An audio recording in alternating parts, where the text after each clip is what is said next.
Good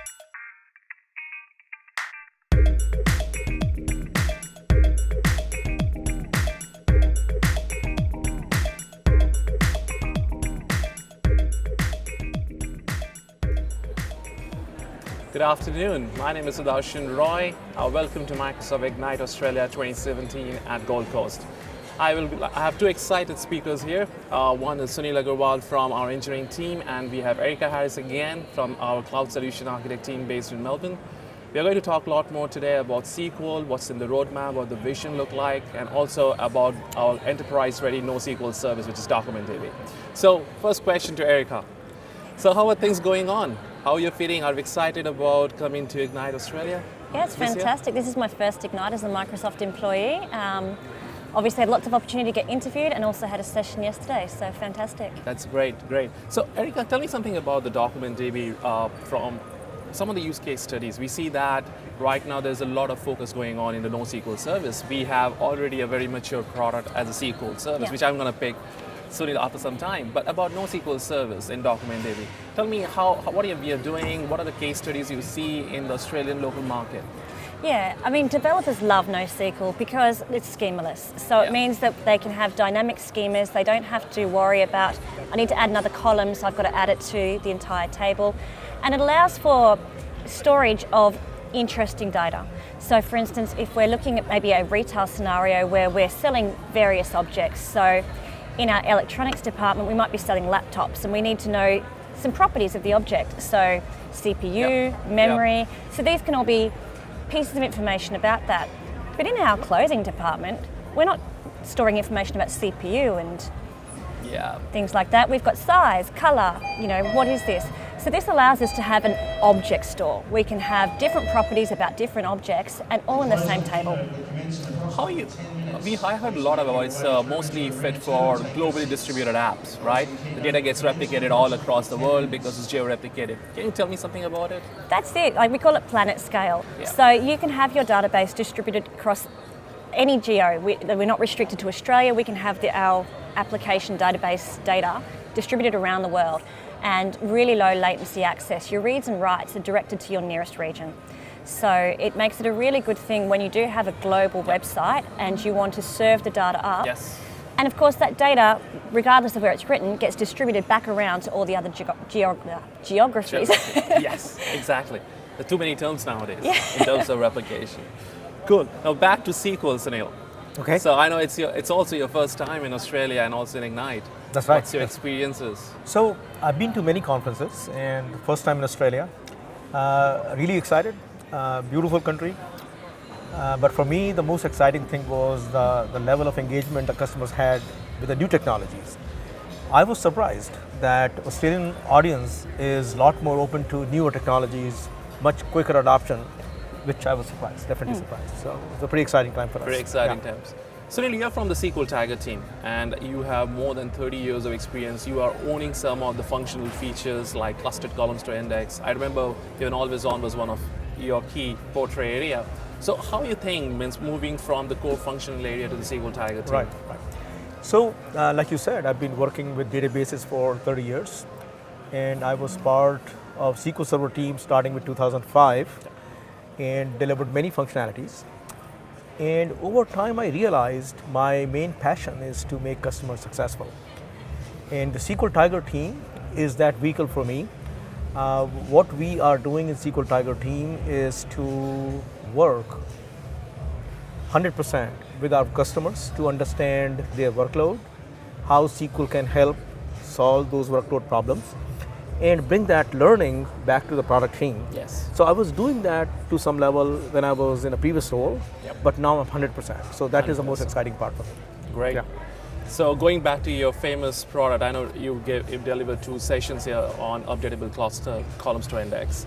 So tell me something, how it's benefiting customer? Because there are a lot of structural changes, design changes we have done compared to SQL 2014 to 2016. Like we have updatable columns to index, followed by, you can also have a non-cluster traditional index at the top of it. That changed the game scenario totally.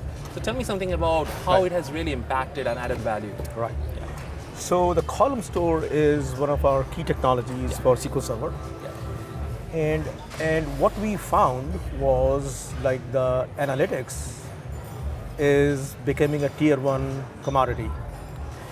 People need to find intelligence in the data to make business decisions, right? So we are seeing a lot of customers are moving more and more data Yes. for analytics, right? So it was important for us to solve that problem for our customers so that they can run analytics in the most efficient way. And the column store is the vehicle for that. Yep. It can give you up to 10x compression and it can speed up your analytics 100 times. So when we came out with this technology, we were pretty excited. And we are seeing a lot of adoption and excitement about this technology for one reason. You can use this technology without changing your application. So what you do is you just run your data warehouse like you were running before, Yes. and you just convert that to column store, Yep. and then you can run the analytics. So that is one aspect. And since we knew that this is a key technology going forward, SQL team has invested big time on it. So like the things you talked about, the ability to create non-clustered indexes on a cluster column store index, that has been very helpful.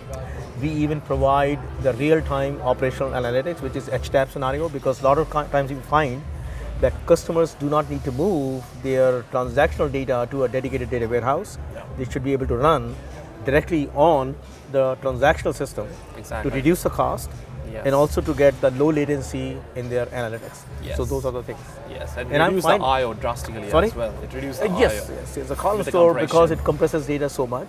It Yes. can. Yeah. Cool. The best thing I found that even you have a compression at the top of it, you can still have further compression if you have a cluster column store index. Absolutely. That's amazing. Yes. Right. Right. Now, going back to DocumentDB, Erika, now you spoke about the user cases, what we are doing, and you spoke about the enterprise grade, what's happening. What do you think about the product in terms of, there is JSON support. It's there even in SQL today. And a lot of times we see people get confused that we have JSON in SQL, and also we have a JSON support even in DocumentDB.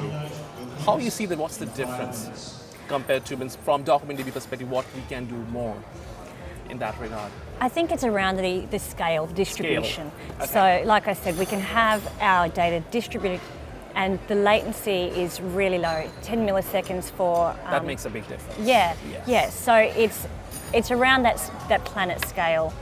Do you see, what's the growth rate you see of DocumentDB in Australian market and also from the global footprint perspective? Yeah, there's a lot of interest, particularly in Melbourne.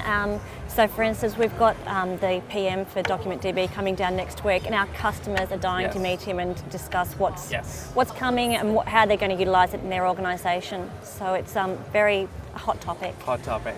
Cool.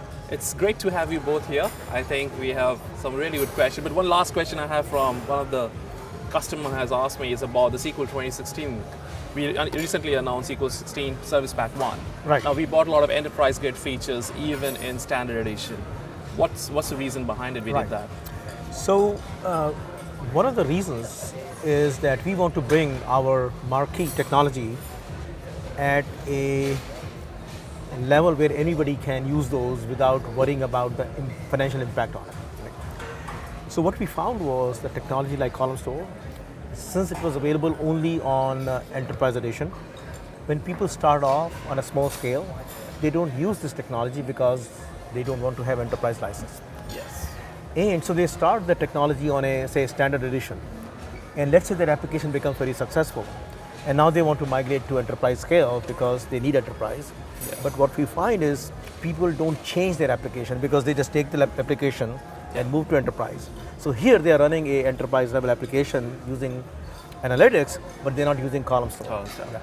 So even though column store can be changed very easily, but there are other technologies. So what we are doing is we are making these technologies available on the lower editions, but at a different scale point. You will not get the performance that you get at But the you can enterprise still level. use the same feature. So you use the same programmability surface area, and once your business grows, you can easily migrate that application as is without changing anything to enterprise to get even better performance. Awesome. I think that sums up everything. Okay. Thanks a lot, Erika and Sunil. Yeah, thank you. And hope to see you here again. Absolutely. Thanks, next year. Sudershan. Thank Yeah. you.